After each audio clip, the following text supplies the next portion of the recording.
जैसन बाबू के कोरोना जनी धरई हो। सोना जैसन बाबू के कोरोना जनी धरई हो।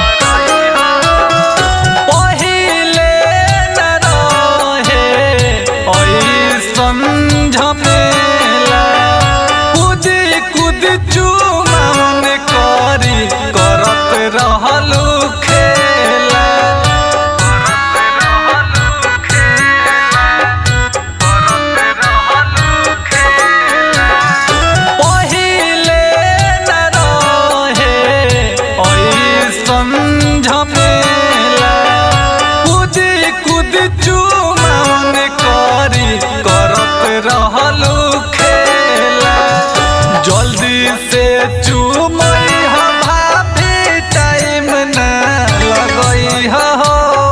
जल्दी से चूमई भाभी टाइम न लगई हो। सोना जैसन बाबू के कोरोना जनी धरई हो। सोना जैसन बाबू के कोरोना जनी धरई हो।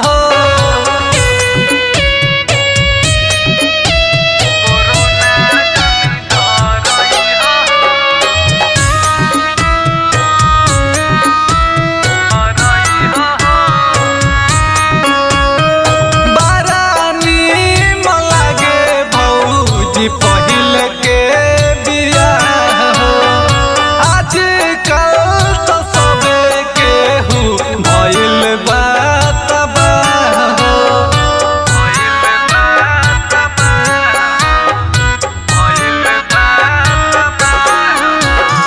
बड़ा नीम लागे भौजी पहिल के बियाह हो आजकल तो सबे केहू भइल बा तबाह हो। अमित पर मन कोहे सबके समझई हो। अमित पर मन कोहे सबके समझई हो। सोना जैसन बाबू के कोरोना जनी धरई हो। सोना जैसन बाबू के कोरोना जनी धरई हो।